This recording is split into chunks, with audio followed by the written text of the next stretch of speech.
내 니를 모른다 라고 하실 것 같다는 거죠. 솔로몬은 똑똑한 사람이라 그걸 알았던 거예요. 그러고 나서 뒤돌아봤더니 창조주하고 상관이 없었던 삶, 성실하게 멋지게 폼나게 인생을 많은 업적을 남겨놓고 살았지만 창조주하고는 상관이 없었던 삶, 그것이 곤고하고 낙이 없고 그래서 내 인생은 헛되었구나 라고 고백했다는 거죠. 그래서 청년들에게, 이 청년들이 누구겠어요? 솔로몬 입장에선 결국엔 자기 아들들에게, 오늘 이 시대에 여러분 정말 솔로몬만큼 아직 못 살아본 사람들이라면 더더군다나, 그러나 꼭 솔로몬보다 나이가 더 드셨다 하더라도 아직 우리가 예수 그리스도 앞에 서기 전에 여러분 우리는 창조주를 기억해야 할 줄 믿습니다. 오늘 본문 속에서 예수님이 똑같은 말씀을 하시는 거예요. 오늘 본문의 배경은 빌립보 가이사랴죠. 제가 워낙에 마태복음 16장을 마르고 닳도록 했기 때문에 이 마태복음 16장에 이제 빌립보 가이사랴로 들어가시죠. 빌립보 가이사랴는 어떤 도시라고 했습니까? 황제의 도시입니다. 가이사라라는 말 자체가 황제라는 뜻이고, 그 당시 이제 그 황제의 이름을 따서 빌립보라고 이름을 지었어요. 도시의 이름을. 그러니까 황제의 도시예요. 황제의 도시에, 자, 예수님과 지금 12제자라고 말하는 거 13명이라고 칩시다. 정확히 명수는 안 나와 있지만 13명이라고 쳐봅시다. 예수님과 12제자가 그 가이사랴 빌립보에 들어갔어요. 여러분, 예수님 어디 출신이죠? 예수님, 제자들과 예수님은 어디 출신이야? 갈릴리 출신이지. 근데 가이사랴 빌립보에 들어가서 이게 뭘 의미하게? 여러분, 제가 작년에 우리 가족이, 내 식구가 부산에 놀러 갔어. 부산에 놀러 갔는데 전 나이가 50이 돼서 부산을 처음 가봤네, 이 촌놈이. 부산을 처음 가봤어. 솔직히 고백할게. 부산을 처음 가봤네. 근데 와, 부산 장난 아니네. 부산 고향이신 분 없나? 배경이 그래도 이윤주 자매님 부산 정도 되시. 부산 장난 아니더라고. 오히려 부산 갔을 때 대단하다 부산 그랬는데 여기 대전에 와서 충격 먹었어. 이런 촌동네가 다 있나 이런 생각이 들더라고. 부산 보고 오니까. 서울에는 자주 가도 서울은 그냥 서울이니까 그냥 그러려니 하는데, 난 부산을 처음 가봤는데 부산 보고 그러고 나서 대전에 오니까 이거 완전 촌동네. 그러니 갈릴리 촌놈들이 가이사랴 빌립보에 갔을 때는 얼마나 충격을 먹었겠습니까? 갈릴리는 물밖에 없어요. 가이사랴 빌립보에 가면 어마어마한 신전들이 있고요. 그 신전의 흔적을 제가 저번에 한번 보여드렸죠. 그 신전의 흔적 자체도 어마어마하지만, 그 신전을 이게 상상해서 그려놓은 그림을 보면 사람은 요만하고 신전이 이만해요. 그 원형 경기장이 있었을 거고요. 원형 경기장. 우리 감히 상상이 안 되는 그 원형 경기장이 있었을 거예요. 마차들이 막 쌩쌩하고 달렸을 거고요. 이 가이사랴 황제의 도시에 갈릴리 촌놈들이 가서 정말 입이 딱 벌어졌을 거예요. 근데 여러분, 여기서 이 황제의 도시는 사람을 확 마음을 끌어잡는 이 유혹의 힘이 얼마나 대단한지 확 끌어잡았을 거예요. 이 촌놈들의 마음을 확 끌어잡았을 거예요. 이걸 이제 저는 이 표현대로라면 이제 빌립보 중독이죠. 중독이라고 하는 건 그 중독이라고 하는 건 거기를 확 사람의 그 인생을 휘어잡는 걸 중독이라고 말한다면 확 휘어잡았을 거예요. 그래서 제가 요즘에 많이 하는 말들이죠. 요즘에 우리 대한민국이 이미 우리는 다 젊은 청년들은 다 서울 중독이에요. 어떻게? 서울 중독이야. 서울에 어지간한 월급쟁이는 서울에 집 한 채 못 산다며. 그래도 서울 산대. 그래도 서울 간대. 서울 중독. 여기 빌립보 중독이 걸리기가 쉬워요. 여러분, 이거를 성경에서 누가 보여줘요? 우리 수요 예배 때 잠깐 나눴지만, 자, 창세기 13장 10절 볼까요? 창세기 13장 10절. 창세기 13장 10절 시작. 이에 롯이 눈을 들어 요단 지역을 바라본즉 소알까지 온 땅에 물이 넉넉하니 여호와께서 소돔과 고모라를 멸하시기 전이었으므로 여호와의 동산 같고 애굽 땅과 같았더라. 이게 무슨 말이에요? 롯이 아브라함과 이제 갈라서는데 보니까 소돔 땅이 저기 있어. 근데 소돔 땅을 보니까 뭐 같다는 거예요? 여호와의 동산 같고 애굽과 같았더라 그러잖아요. 그러면 결국에는 애굽은 어떤 거야? 애굽이 여호와의 동산이라는 거잖아요. 롯이 애굽을 경험을 잠깐 했어. 아브라함하고 같이 애굽 땅에 잠깐 자기 큰아버지하고 손잡고 잠깐 애굽 땅을 잠깐 맛봤어. 뭐 거기서 무슨 태어나고 자라고 뭐 그런 것도 아니야. 그냥 잠깐 맛봤어. 거기 들어갔다가 그냥 호구조 나가가지고 이제 뭐 사라하고 사건 때문에 애굽에서 잠깐 살다가 나왔어. 이미 롯은 애굽 중독에 걸려버렸어. 애굽은 여호와의 동산이야. 거기서 살고 싶은데 지금 못 살고 있는 거지. 근데 지금 큰아버지하고 이제 갈라서야 되는데 딱 보니까 소돔 땅을 보니 저기가 애굽 땅 같고 저기가 여호와의 동산 같은 거야.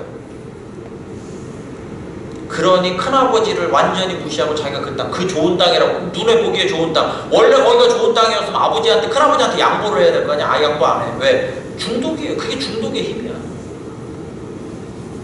애굽 중독에 걸렸던 롯이 소돔을 보면서 저기가 여호와의 동산, 여호와의 동산을 가봤대? 롯이?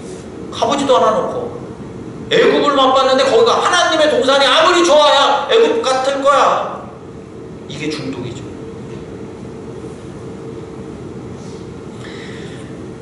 그 롯이 똑같이 애굽 중독에 걸린 부인하고 결혼을 했네. 부인도 애굽 중독이지. 결국에는 롯의 부인이 뭐가 됩니까? 소금기둥이 되죠. 왜? 그게 중독의 힘이라니까요. 놓질 못하는 거예요. 그게 중독의 힘이에요. 여러분, 중독은 그래서 제가 정리하기로는, 제가 요즘에 이제 최근이 아니라 벌써 몇 년 이제 중독에 대한 공부를 좀 하잖아요. 여러분, 우리 삶에 어떤 변화도 일으킬 수 없는 상태를 중독이라고 말하는 거예요. 내 삶에 어떤 변화도 일으킬 수 없게 만드는 상태, 그게 중독이야. 우리 흔히 무슨 담배 중독이니 무슨 알코올 중독이니 게임 중독이니 이렇게 도박 중독이니 말하는데, 그런 종목들은 있지만 결국엔 중독은 뭐냐? 내 삶을 옴짝달싹 할 수 없게 만드는 것, 그게 중독인 거예요. 변화를 일으킬 수가 없어. 그래서 심지어는 어떤 사람은, 특별히 여러분 우리 여기 젊은 사람들도 잘 들어보세요. 무기력한 삶도 중독이야.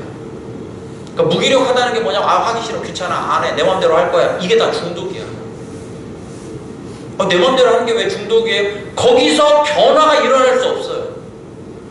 예를 들어서 마땅히 뭔가를 해야 되는데 그 마땅한 것 자체가 다 귀찮아. 하기 싫어, 내 맘대로 하고 싶어. 마땅하지만 마땅한 것을 하기 싫고 내 맘대로 하고, 그건 내 맘대로 하는 게 아니라니까. 중독에 걸려서 변화를 일으키고 싶은데 안 되는 거예요. 그걸 중독이라고 말해요. 그래서 여러분, 중독을 한자로 풀었으면 가운데 중자에다가 독극물 할 때 독자를 쓰잖아요. 그러니까 독약이 한복판에 있는 거야. 옴짝달싹할 수가 없습니다. 중독을 만만하게 보지 마세요. 중독을 만만하게 보지 마세요. 여러분, 옛날에 우리 예전에 뭐 우스갯소리로 담배 끊는 사람하고는 사귀지 말라 뭐 이런 얘기도 했어. 왜 그랬을까요? 담배 끊는 것만큼 독한 게 없다는 거잖아. 야, 담배를 끊어? 야, 그 사람, 야, 진짜 독한 놈이 이렇게 말했다고요. 근데요, 제가 중독을 들여다보니 담배 끊는 게 제일 쉬워요. 요즘 중독 중에 어떻게 보면 담배 끊는 게 제일 쉬워요. 여러분, 중독을 만만하게 보지 마세요. 중독은 글쎄 좀 격하게 표현하면 절대 빠져나올 수 없는 거. 그래서 한자로 가운데 중자에다가 독극물 할 때 독자를 쓰는 거예요. 제가 학교에 가서 아이들한테 그 중독을 가르칠 때 이렇게 빨간색 분필이나 빨간색 화이트보드, 빨간색 펜으로 동그라미 크게 하나 그립니다. 그리고 파란색으로 가운데 점을 하나 빡 찍어요. 이게 중독이라는 거예요. 이 독약의 한복판에서 빠져나올 수 없어. 한가운데 있기 때문에. 어떻게 빠져나와? 이 점 하나가 이 넓은 독을 어떻게 절대 못 빠져나와요. 그게 중독이에요. 솔로몬도 중독에 걸렸다고 고백하는 거예요. 솔로몬은 험나게 멋있게 성실하게 살았다면서, 창조주를 잊어버렸어. 이게 무슨 말이냐? 여러분, 솔로몬은 천하의 다윗의 아들이라니까요. 그의 뒤통수에는 항상 뭐가 있었겠어요? 내가 하나님 앞에 돌아가야 되는데, 내가 예배에 빠지면 안 되는데, 내가 젊은 시절에 그렇게 기도하고 1000번의 제사를 드리고 하나님 앞에 지혜를 구하고 다윗의 아들로서 내가 정말로 그렇게 멋지게 신앙생활 하던 대로 돌아가야 되는데, 아니지, 지금 내가 바쁘지, 내가 지금 지혜를 발휘해야지. 여러분, 솔로몬의 뒤통수에는 항상 하나님 생각을 했어요. 아마 옆에서 그래도 좀 입 바른 소리를 하는 선지자들도 있었을 거야. 왕이시여 이러시면 안 됩니다. 하나님 앞에 돌아가셔야죠. 하나님 앞에 무릎을 꿇어야 합니다. 하나님 앞에 엎드려야 합니다. 솔로몬도 안 했겠지. 근데 돼요, 안 돼? 안 돼. 그게 안 되는 삶이 뭐야? 알면서도 안 돼. 그게 뭐야? 그게 중독이야. 여러분, 제가 요즘에 중독 공부를 하면서 이제 그 마약 중에 이런 걸 얘기해도 되나 몰라요. 전문적인 얘기인데 어쨌든 마약 중에 펜타닐이라는 마약이 있어요. 그냥 뭐 듣고 잊어버리세요. 그런 마약이 있는데 이 마약은 우리가 이제 뭐 수술 받고 이렇게 몰핀 같은 거 이제 수술하는 사람들이 가끔 놓잖아요. 이렇게 누르라고 하잖아요. 그 몰핀보다 100배 이상의 효과가 있어요. 그 사람들이 근데 이 펜타닐이 중요한 게 뭐냐면 몰핀보다 100배의 효과가 있는데 여러분 담배가 중독되기 쉬울까요? 이 담배 중독되기 그렇게 쉬운 게 아니에요. 여러분 담배 안 펴보셨죠? 안 펴봤으면 모를 거예요. 난 펴봤거든. 군대에서 딱 2번 펴봤거든. 내가 저놈을 내가 진짜 죽이고 싶도록 미울 때 내가 2번 펴봤거든. 여러분 담배 내가 진짜 두 개비를 펴본 거야. 평생에 담배를 2개비를 내가 나이 20살에 이걸 펴보면서 막 콜록콜록 대고 막 연기가 나고 그러는데 스트레스 해소는 되는 것 같아. 왜? 이게 일탈을 해보니까. 근데 그 담배를 이딴 거에 중독되는 미친 땡은 어떻게 생겨먹게 이런 걸 피고 다니나 생각이 들 만큼 너무 힘들더라고. 그 담배 연기나 이런 게. 담배 중독되기 쉬운 게 아니더라고. 내가 보기엔 그래. 펜타닐은 한두 방에 중독이 돼.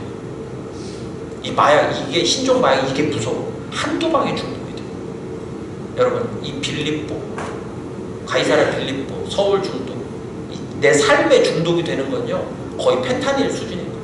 한 방에 중독이 돼. 나를 꼼짝 못하게 만들어요. 우리의 삶이 나는 나 나름대로 성실하다고 살아도 성실한 게 나쁜 게 아니야. 근데 나 나름대로 성실하게 폼나게 사는데 악착같이 산다. 좋아요. 그런데 늘 우리의 머릿속에 내가 하나님 앞에 엎드려야 되는데 내가 믿는 자인데 내가 예배자인데 라는 뒤통수에 달고만 다니지 하나님을 창조주를 잊어버리고 사는 사람, 그게 중독이야. 그 중독을 그래서 그게 마귀적인 거예요. 그게 마귀적인 거예요. 마귀가 하는 일이 뭐예요? 마귀는 우리의 재산에 관심이 없다니까요. 마귀는 우리가 공부 성적에 관심이 없어요. 마귀가 무슨 성적에 관심이 있고 돈에 무슨 관심이 있겠어? 마귀가 무슨 돈 욕심이 있겠어? 뭐가 있겠어? 마귀는 단 하나만 한다니까. 단 하나만. 우리로 하여금 예수 그리스도를 향하는 믿음을 막는 그 한 가지 일을 해요. 그래서 얘한테 돈을 쎄려 부어가지고 하나님을 잊어버릴 것 같으면 돈을 쎄려 붓겠지. 근데 얘한테 돈을 그냥 뺏어가지고 돈 때문에 그냥 안달복달하게 만들면 하나님을 잊어버릴 영혼 같으면 돈을 뺏어가겠지. 마귀는 돈에 관심이 없어. 하나님을 잊어버리게 하는데 관심이 있지. 그게 중독이라고요. 그게 중독이에요. 그걸 솔로몬이 인생 후반에 알면서 젊은이들에게 말하는 거예요. 중독돼서 아무리 열심히 살았든 뭐 어떻게 살았든 중독에 빠져서 인생 솔로몬의 시대 나이쯤 가가지고 내가 헛되다라고 말하기 전에 창조주를 기억하라. 창조주를 기억하라. 예수님이 왜 이 황제의 도시에서 생뚱맞은 질문을 하시죠? 사람들이 나를 누구라? 여러분 생각해보세요. 다시 한번 생각해보세요. 그 황제의 도시에 갈릴리 촌놈 13명에서 지금 들어갔어. 막 의리의리하고 막 마차가 위어다니는 거, 원형경기장, 생전 처음 보던 원형경기장에 막 엄청난 도시 한복판에서 갑자기 예수님이 이렇게 일로 와봐 그러더니 예수님이 야 사람들이 나를 누구라 하느냐. 이게 말이나 되는 질문이냐고요. 이게 얼마나 생뚱맞은 질문이냐. 근데 여러분 그 질문을 그 도시 한복판에서 해야 한다는 거예요. 여러분 우리의 삶 가운데 제가 왜 지금 이걸 1월 29일 날 여러분 지금 이제 1월이 벌써 다 갔잖아요. 이제 내일 모레부터 2월이 시작되는데 우리가 이제 2023년에 1월달까지 막 정신없이 뭐 새해라고 하고 또 막 설도 있었고 그러니까 막 정신없이 살다가 이제 2월 되면 어떤 일이 벌어질까요? 2023년의 세계로 퐁당 빠져들 거야. 이때 여러분 우리가 2023년의 삶을 성실히 열심히 솔로몬 이상으로 열심히 살고 성실하게 사세요. 하나님이 주신 터전 속에서 열심히 벌고 사시고 열심히 성실하게 사세요. 그런데 창조주를 잊어버리는 2023년에 내가 열심히 살았다. 근데 하나님하고 나의 관계가 2023년이 헛되다라고 말하기 전에 2023년에 여러분 우리의 삶에 중독되기 전에 창조주를 기억하고 하나님을 기억하고 하나님 앞에 엎드리시기를 주님의 이름으로 축원합니다. 2023년이 오늘 중독에 빠뜨릴 거예요. 마귀는 그 짓을 하니까 매일 아무리 믿음이 있어도.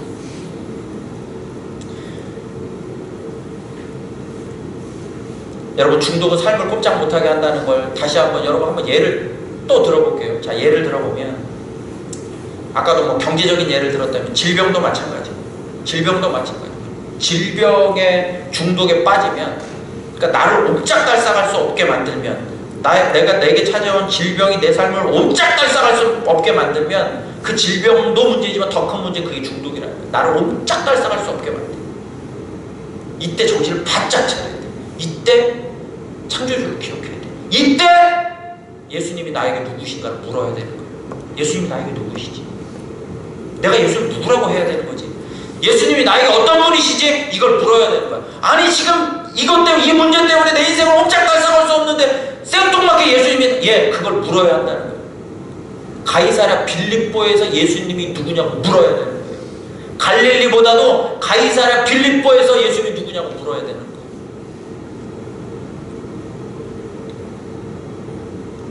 롯이 소돔 땅 앞에서 예수님이 하나님이 누구냐고 물었어야 돼요. 여러분, 결혼과 함께, 결혼이라고 하는 건 인생을 완전히 새 출발하는 거잖아요. 결혼과 함께 예수님이 인생에서 사라지는 사람도 많죠. 결혼 앞에서 하나님이 누구냐고 물어야 돼. 예수님이 누구냐고 물어야 돼. 취업 앞에서 예수님이 누구냐고 물어야 돼. 취업을 하지 말라는 소리가 아니에요. 취업하세요. 월급 많이 받는 데 가세요. 제발 좀 그렇게 하세요. 더 높은 곳에 가세요. 더 어려운 시험에 합격하시라고. 그러나 여러분, 그 앞에서 예수님이 누구냐고 물어야 돼요. 나에게 누구냐. 가이사랴 빌립보에서 예수님이 누구냐고 물어보듯이. 사라가 임신을 못했잖아요. 아브라함과 사라가 임신을 못했죠. 임신하고 싶은 열망이 있었겠죠. 임신하지 말라는 게 아니라 그 임신하고 싶은 그 열망 가운데서 하나님이 누구냐고 물었어요. 사라. 근데 묻지 않고 자기의 여종 하가를 아브라함한테 집어넣죠. 그리고 사단이 발생하죠. 그런 거예요. 중독이라는 건 그런 거예요. 사라가 그 임신이라고 하는 그 개념에 완전히 중독이 돼서 그것밖에 안 보여요. 아브라함도 안 보이고 하나님도 안 보여. 사라가 하나님을 안 믿습니까? 오늘날로 말하면 예배 빠졌을까요? 예배 안 빠졌을 거예요. 사라가 천하의 사라인데. 근데 그 중독에 빠져서 아무것도 안 보여요. 그리고 하가를, 오히려 자기가 하가를 아브라함한테 집어넣는다고. 그리고 사단이 발생하죠. 그게 중독의 힘이죠. 여러분, 우리 어떤 일이 벌어졌을 때 나를 옴짝달싹, 아까 곤고하다고 할 때 그 곤고함이 나에게 발생했을 때 정신을 바짝 차리고 창조주를 기억해야 돼요. 가이사랴 빌립보에 들어갔을 때 예수님이 이 휘황찬란한 곳에 12명의 제자들의 눈을 보니까 완전히 넋이 빠졌겠지. 그때 뜬금없이 예수님이 물어보시잖아요. 사람들이 나를 누구라고 하느냐. 그걸 그때 물어야 되는 거예요. 목사가 교회 부흥을 위하여 막 열심히 한다고 하죠. 솔직히 말하면 저는 우리 교회 막 부흥을 달라고 기도해 본 적이 별로 없어요. 다행히. 근데 어쨌든 그러잖아요. 목사라면 막 그것이 예수님의 일이랍시고, 그때 물어야 돼. 예수님이 나에게 누구냐. 목사가 중독에 걸리기가 제일 쉬워요. 다른 중독에 걸린 목사들 진짜 많아. 왜? 다른 게 잘 안 보여. 늘 하나님하고 있는 것 같아. 목사들은. 매일 설교를 매일 해야 되니까, 새벽 예배 매일 해야 된다고 하니까 뭔가 하는 것 같아. 매일 예수님 생각만 하는 것 같은데, 그래서 딴짓을 많이 해. 심지어는 부흥을 위해서 자기의 생명을 드린대. 근데 그 부흥이 정말로 하나님이 원하시는지 예수님이 원하시는 부흥인지 잘 몰라. 목사가 중독에 걸리기 제일 쉬워요. 그게 제가 여러분 오늘 이 시간 굉장히 중대한 여러분들에게 부탁을 드리는 건, 저 중독 걸리지 않게 기도하세요. 나를 강단에 세우시려면 중독 걸리지 않게 해달라고 기도하시는 거예요. 우리 목사님 중독 걸리지 않게 해달라고. 제 아무리 좋아 보이는 것이라도 중독 걸리지 않게 해달라고 기도하세요. 그렇다고 내가 이제 이렇게 좀 하려고 목사님 그거 아니면 이러지 말고 그러면 안 돼. 내가 좀 스포츠 좋아하는데 목사님 스포츠 중독 이렇게 하지 마. 나 그렇게 또 스포츠에 막 이렇게 몸매달고 살지 않아. 근데 여러분 정말 위해서 기도해 주셔야 돼요. 중독 걸리지 않게 해달라. 자기가 옴짝달싹할 수 없으면 그게 중독인지 잘 모른다니까요. 솔로몬이들 알았겠어요? 그 똑똑한 양반이 인생 다 가지고 다 지나고 나서 보니 이제 하나님 앞에 내일 모레 서야 할 때가 다 돼서야 내 인생이 헛되었구나 이러고 있는 거라니까 지금 솔로몬이. 그 똑똑한 분이.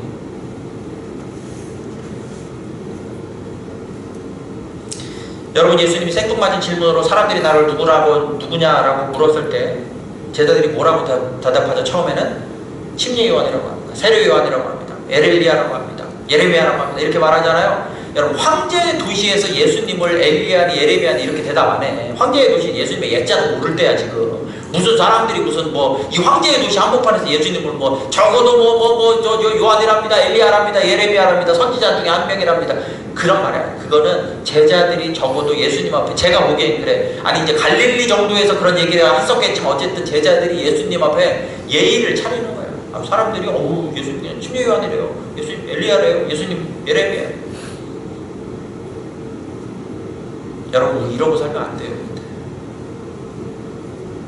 우리 지금 이 세상에 우리가 중독에 빠지기 쉬운, 내 삶에 완전히 접어들어서 아무것도 하나님을 안다고 예수님을 안다고 말하지만 예수님을 잊어버리고 사는 것, 예수님 앞에 엎드려야 하고 예수님 앞에 엎드리고 싶지만 잘 안 되는 삶, 이게 중독이라면 여러분, 이때 우리의 삶 가운데 그저 나도 그냥 예수님 알지, 믿지, 예배 다니지, 좀 빠지면 유튜브로 해도 내가 예배를 드리지, 이 정도는 뭐라는 거야? 기껏해야 예수님을 그냥 침례 요한이에요, 엘리야예요, 예레미야래요, 이 정도 대답하는 수준밖에 안 된다는 거야. 예수님은 예레미야가 아니라고요. 어디 예레미야야? 예레미야 정도로만 쳐줘도 예수님 잘 봤죠. 천만의 말씀이에요. 예수님이 왜 예레미야야? 예수님이 왜 엘리야야? 그러니까 그래서 16절에 베드로가 주는 그리스도시요 살아계신 하나님의 아들이라고 대답했을 때 17절 보세요. 오늘 본문의 17절 보시면 17절 보시면 예수께서 대답하여 이르시되 바요나 시몬아 내가 복이 있도다. 이를 내게 알게 하니는 혈육이 아니요 하늘에 계신 내 아버지시라. 이게 무슨 말이야? 16절에 주는 그리스도시요 살아계신 하나님의 아들이라고 말했던 그 대답은 완전한 답이었다는 거야. 근데 얼마나 완전한 답이었느냐? 베드로, 그건 네 머리에서 나온 게 아니야. 이건 하나님의 답이야. 예수님이 주님이시며 예수님이 그리스도시며 예수님이 하나님의 아들이라고 하는 건 하나님의 답이었어요. 하나님의 답. 이걸 붙들고 살아야 한다는 거야. 기껏 예수님을 예레미야나 엘리야나 침례 요한처럼 생각하지 말라는 거야. 우리로 말하면 여러분, 지금 여러분들이 예수님을 생각하는 것은, 우리가 예수님을 생각하는 건 어쩌면 신앙의 수준에 따라서 다 다르겠지만 기껏 그 정도 생각하는 예수님이 아니고, 여러분 지금 여기서 지금 예수님과 대화했던 12명이 예수님을 주님이요 그리스도요 하나님의 아들이라고 말하는 건 어떤 의미가 있느냐? 여러분 지금 여기 12명이 있잖아요. 예수님 말고 12명이 있다면 이 중에 가룟 유다 빼고, 가룟 유다 얘기를 먼저 해볼까요? 여러분, 가룟 유다는 그 중독을 이기질 못했어요. 결국에는 그 자기의 삶에 있어서 자기의 예수님을 주님으로 앞에 굴복해야 할 가룟 유다가 자기가 생각하는 예수님, 자기가 만들어 놓은 예수님, 자기가 원하는 예수님이 안 되는 바로 그 중독에 빠져서 죽기까지, 목매달아 죽어서 떨어져서 창자가 튀어나올 때까지 그가 중독을 이기질 못했어요. 그걸 반지의 제왕에서 골룸으로 보여주는 거예요. 반지의 제왕에서 골룸이 마지막 반지를과 함께 용암에 떨어져 죽잖아요. 그게 가룟 유다야 사실. 가룟 유다가 목매달아 죽어요. 떨어져 죽어 창자가 터져 죽네. 그때까지도 중독에서 못 빠져나와. 가룟 유다. 골룸이 그 반지의 중독에 빠져서 골룸이 못 빠져나와. 그게 중독의 힘이야. 근데 예를 들어서 반대로 이 11명의 제자들을 생각해보세요. 11명은 어때요? 11명은 어떻게 살다가 어떻게 죽어요? 11명은 결론부터 말하면 마지막에 다 예수님한테 목숨을 던져요. 왜 던질까요? 주는 그리스도시요 살아계신 하나님의 아들이기 때문이에요. 창조주를 생각하고 주는 그리스도시요 살아계신 하나님이라고 말한다는 건 그런 삶인 거예요. 그건 그러면 나머지 11제자들이 굉장히 훌륭한 인격적인 사람이 돼서 그랬을까요? 천만의 말씀이죠. 예수님 앞에 사로잡히는 거예요. 세상에 사로잡히기 전에 예수님께 사로잡히는 삶이에요. 우리 다 순교하자고 말하는 것도 아니에요. 우리 순교할 자격도 없을지 몰라. 그럼에도 불구하고 우리가 예수님 앞에 우리의 수준만큼 주님이 당신의 이름으로 우리를 사로잡아 주시기를 간절히 간구해야 할 줄 믿습니다. 중독에 빠지기 전에 창조주를 기억하는 거예요.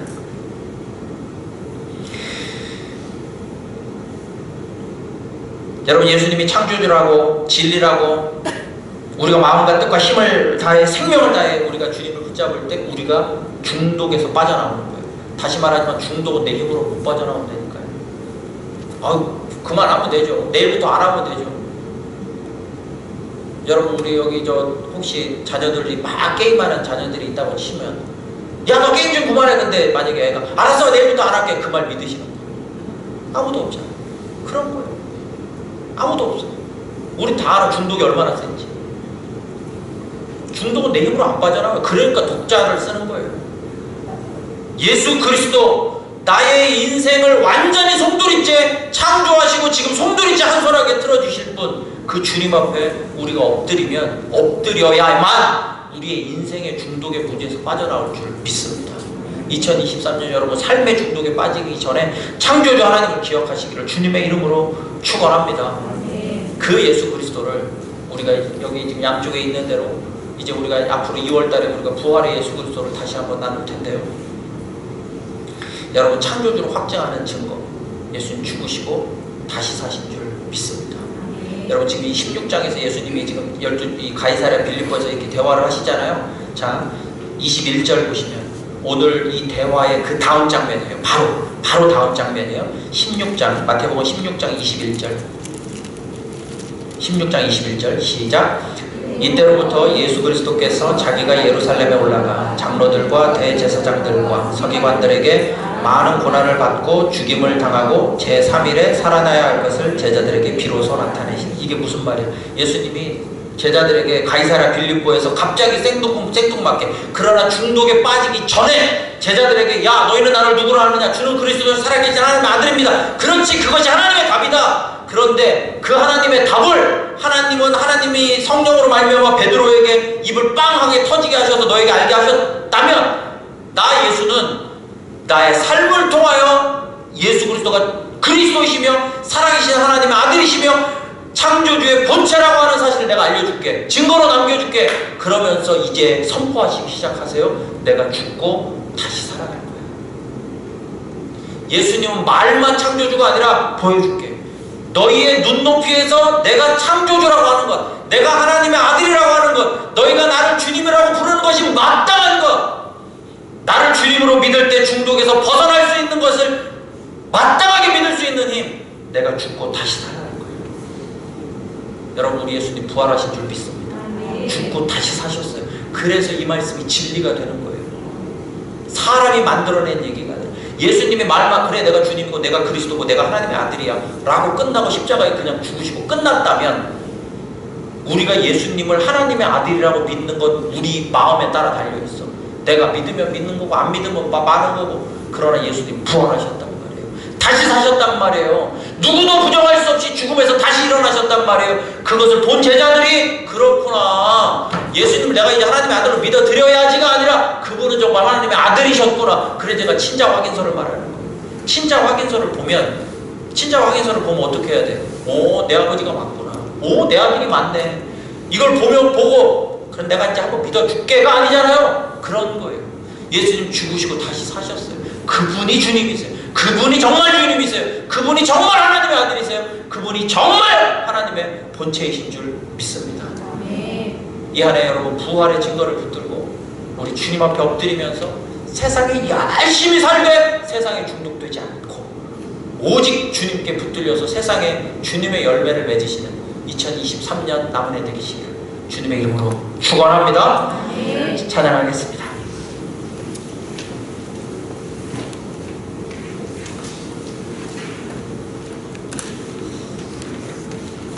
자, 우리 찬송가 162장인데요. 후렴에 예수 늘 살아계셔서 주 동행하시며 늘 말씀하시는, 가이사랴 빌립보 같은 내 삶의 환경에서 중독에 빠지기 쉬운 우리의 삶 가운데서 살아계신 주님이 말씀하시고 동행해 주신다. 그 예수님 붙잡고 살아간다는 고백으로 우리 마지막 찬양 올려드리겠습니다.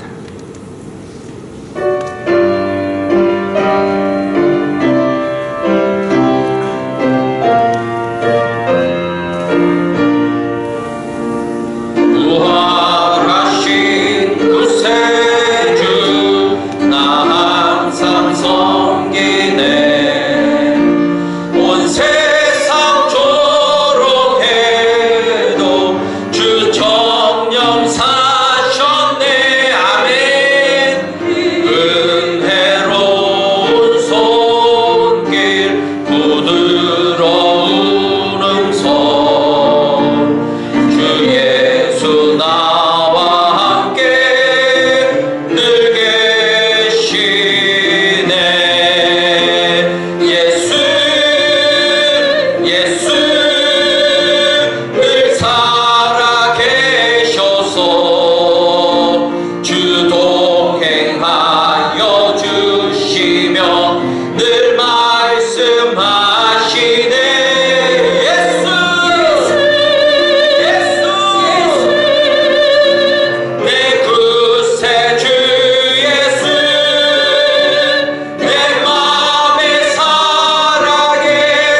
기도합니다. 우리 부활하신 주님을, 정말로 나를 위해 죽으시고 다시 사신 부활하신 주님을 우리 붙들며, 주님, 우리 2023년 또 세상이 나를, 하나님을 잊어버리게, 예수 그리스도를 잊어버리게 중독에 빠뜨리려고 하는 이 마귀적인 이 세상 앞에 우리가 최선을 다해 열심히 주님의 열매를 남기며 살되, 주님 잊지 않도록, 창조주를 기억하도록, 하나님 앞에 내가 주님을 기억한다고, 내가 예수 그리스도를 기억한다고, 주님도 우리를, 내가 너를 안다고, 내가 너를 사랑한다고, 우리가 늘 이런 교통함이 있는 2023년 살도록 주님을 잊지 않게 해달라고 우리 함께 주의하고 기도하겠습니다.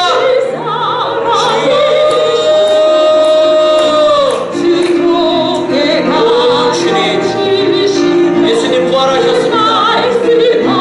주여, 다른 어떤 낮보다도 예수님 부활하셨습니다. 죽으시고 다시 사셨습니다. 그래서 완전한 주로 우리에게 확정되셨습니다.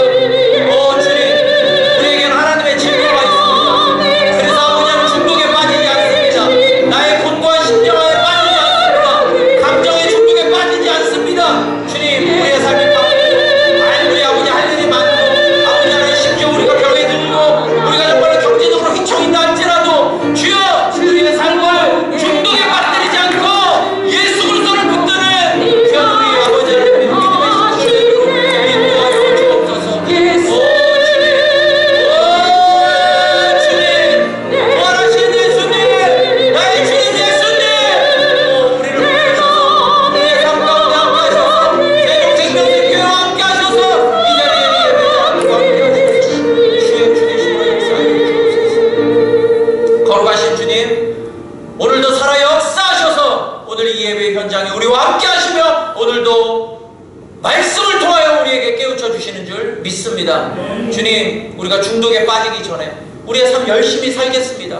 주님, 우리에게 맡겨주신 삶 열심히 살겠습니다. 열심히 사업하고, 열심히 공부하고, 열심히 우리 또 직장생활을 하겠습니다. 주님, 열심히 우리 취업 준비하고, 열심히 또 결혼도 준비하겠습니다. 그 모든 삶 가운데 주여, 우리가 중독에 빠지지 않도록, 주여, 우리가 창조주를 기억하는 올 한 해 되도록 인도하여 주옵소서. 가이사랴 빌립보 한복판에서 예수님이 누구이신지, 나에게 예수님이 누구이신지 항상 물으며, 주님, 나를 위해 죽으시고 나를 위해 다시 사신 예수님이 잊지 않는 우리 온 예배자들 되도록 인도하여 주옵소서.